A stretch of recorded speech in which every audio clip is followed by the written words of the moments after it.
സാമ്പത്തികമായി ഞെരുക്കിക്കൊണ്ട് ഒരു സംസ്ഥാനത്തെ ഇല്ലാതാക്കാൻ ശ്രമിക്കുക, അങ്ങനെ രാഷ്ട്രീയ വൈരം തീർക്കുക. കേരളം എന്ന സംസ്ഥാനം ഇന്ന് സമഗ്ര മേഖലകളിലും രാജ്യത്തിന് മാതൃകയാണ്. അങ്ങനെയുള്ളൊരു സംസ്ഥാനത്തെയാണ് മോദി സർക്കാർ ഇല്ലാതാക്കാൻ കിണഞ്ഞ് പരിശ്രമിക്കുന്നത്. എന്നാൽ കേരളം നടത്തുന്ന ശക്തമായ ചെറുത്തുനിൽപ്പ് രാജ്യത്തിന് തന്നെ മാതൃകയാണ്.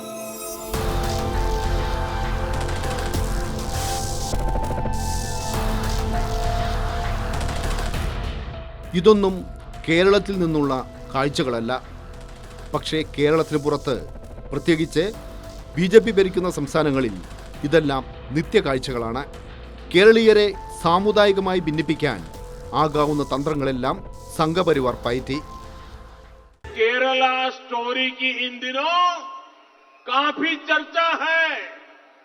कहते हैं केरला स्टोरी सिर्फ एक राज्य में हुई आतंकवादियों की छद्म नीतियों की साजिशों पर आधारित है. देश का इतना खूबसूरत राज्य, जहां के लोग इतने परिश्रमी और प्रतिभाशाली होते हैं, उस केरला के में चल रही आतंकी साजिश का खुलासा ये केरला स्टोरी फिल्म में, केरला फाइल्स फिल्म में उसे किया गया है. और देश का दुर्भाग्य देखिए कि कांग्रेस आज समाज को तहस नहस करने वाली പേരിന് ഒരു MLA പോലും BJPക്ക് കേരളത്തിലില്ല. പ്രധാനമന്ത്രി നരേന്ദ്രമോദി ഇന്ന് ഏറ്റവും അധികം സന്ദർശിക്കുന്ന സംസ്ഥാനങ്ങളിലൊന്ന് കേരളമാണ്.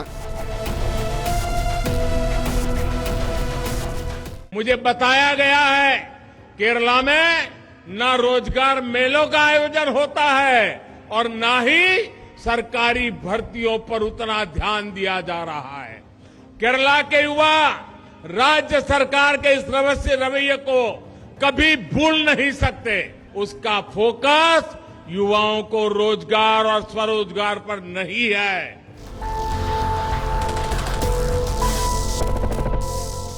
രാഷ്ട്രീയമായി ഇല്ലാതാക്കാനാവില്ലെന്ന് മനസ്സിലായതോടെ ആരിഫ് മുഹമ്മദ് ഖാൻ എന്നൊരു ഗവർണറെ കേരളത്തിലേക്ക് അയച്ചു. ബില്ലുകളിൽ ഒപ്പിടില്ല. കറകളഞ്ഞ സംഘപരിവാറുകാരെ സർവകലാശാലകളിലെ താക്കോൽ സ്ഥാനങ്ങളിലെത്തിച്ചു. തെരുവിലിരുന്ന് നാടകം കളിച്ചു. പക്ഷേ ഇതുകൊണ്ടൊന്നും കേരളം തളരുകയല്ല, വളരുകയാണ് ചെയ്യുന്നത്. ഒടുവിൽ ഒരു വജ്രായുധം, പണം നൽകാതെ കേരളത്തെ സാമ്പത്തികമായി ഞെരുക്കി ഇല്ലാതാക്കുക. ഈ കേന്ദ്ര നയം മൂലം കേരളത്തിന് നഷ്ടമായത് 57,000 കോടി രൂപ. 15ാം ധനകമ്മീഷന്റെ ശുപാർശ പ്രകാരം കേന്ദ്ര നികുതി വിഹിതം പങ്കുവച്ചപ്പോൾ കേരളത്തിന് ലഭിച്ചത് ഏറ്റവും കുറഞ്ഞ വിഹിതം. UPക്ക് 17.939%, ബീഹാറിന് 10.058%, മധ്യപ്രദേശിന് 7.85%, മഹാരാഷ്ട്ര 6.317%, ഗുജറാത്ത് 3.478%, കേരളം 1.925%. ഒരാളെയും തോൽപ്പിക്കുക എന്ന ലക്ഷ്യത്തോടെയല്ല ഈ സമരം.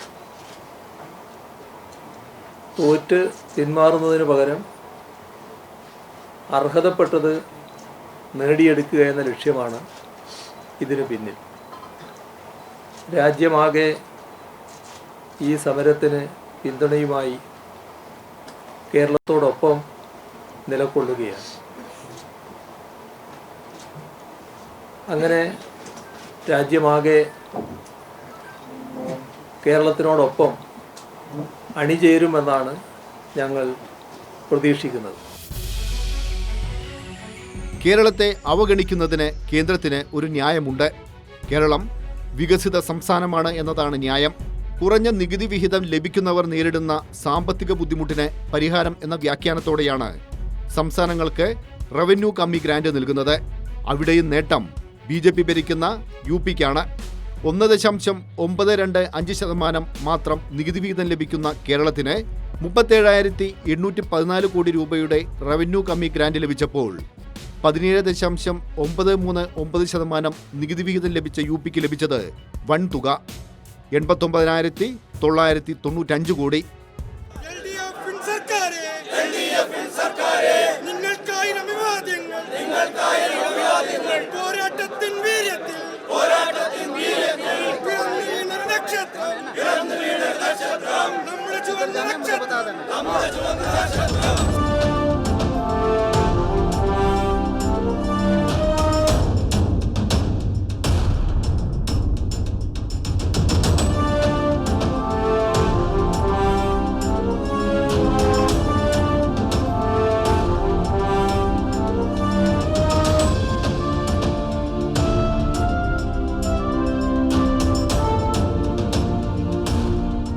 കേരളം ദില്ലിയിൽ നടത്തിയ ഈ സമരത്തിന് ഏറെ ദേശീയ പ്രാധാന്യമുണ്ട്. സംസ്ഥാനം ഉന്നയിക്കുന്നത് കേരളത്തിന്റെ മാത്രം പ്രശ്നമല്ല, എല്ലാ NDA ഇതര സംസ്ഥാന സർക്കാരുകളും നേരിടുന്ന പ്രശ്നമാണ്. ഫെഡറലിസം ഇന്ന് നേരിടുന്ന വെല്ലുവിളികൾക്കെതിരെയുള്ള സമരമാണിത്. അതുകൊണ്ട് തന്നെ സമരം രാജ്യം ഏറ്റെടുത്തു.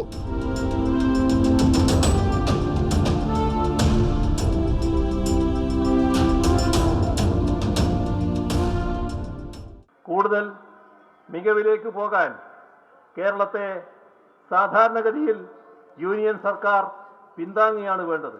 എന്നാൽ അതിനു പകരം ഈ മുന്നേറ്റത്തിന് തടസ്സങ്ങൾ സൃഷ്ടിക്കാനാണ് കേന്ദ്ര സർക്കാർ ശ്രമിക്കുന്നത്. ഞങ്ങൾ എല്ലാ മാർഗങ്ങളും നോക്കി. അതെല്ലാം പരാജയപ്പെട്ടപ്പോഴാണ് ഇത്തരമൊരു പ്രതിഷേധ സമരത്തിൻ്റെ മാർഗം ഞങ്ങൾ സ്വീകരിക്കാൻ നിർബന്ധിതമായത്. നഷ്ടങ്ങളും വിവേചനങ്ങളും ചൂണ്ടിക്കാട്ടി കേന്ദ്രത്തിന് പലവട്ടം കത്തുകൾ അയച്ചു, നേരിട്ട് പോയി സംസാരിച്ചു. സമഗ്രമായ ചിത്രം കേന്ദ്ര ധനമന്ത്രിയടക്കം ധരിപ്പിച്ചു. പ്രധാനമന്ത്രിയടക്കം രേഖാമൂലം ബോധ്യപ്പെടുത്താൻ ശ്രമിച്ചു. ഒരു വർഷത്തിലേറെയായി നിരന്തരമായി എല്ലാ വഴിക്കും ശ്രമിച്ചിട്ടും കേന്ദ്രത്തിൻ്റെ ഭാഗത്തു നിന്ന് ഒരു പ്രതികരണവുമില്ല. ഇത്തരമൊരു സാഹചര്യത്തിൽ മറ്റൊരു വഴിയുമില്ലാതെയാണ് ഇത്തരമൊരു സമരരംഗത്തേക്ക് കേരളം വന്നത്.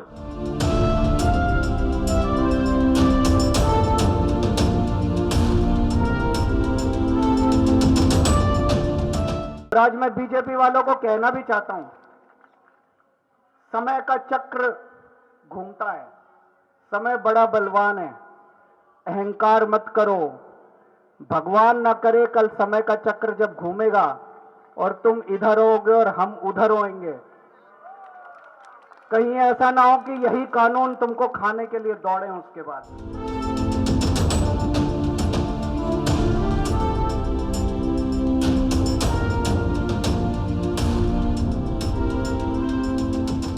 Larger issue is that they want to convert the character of our country from being a secular democratic republic into a fascistic, utterly, rabidly intolerant Hindutva Rashtra. And for the creation of a Hindutva Rashtra, what they need is a unitary state structure. Are we not part of India? Are we from some foreign nation that you deny us our basic right, that we can govern ourselves? How long are you going to do this? Give us our right, constitutional right.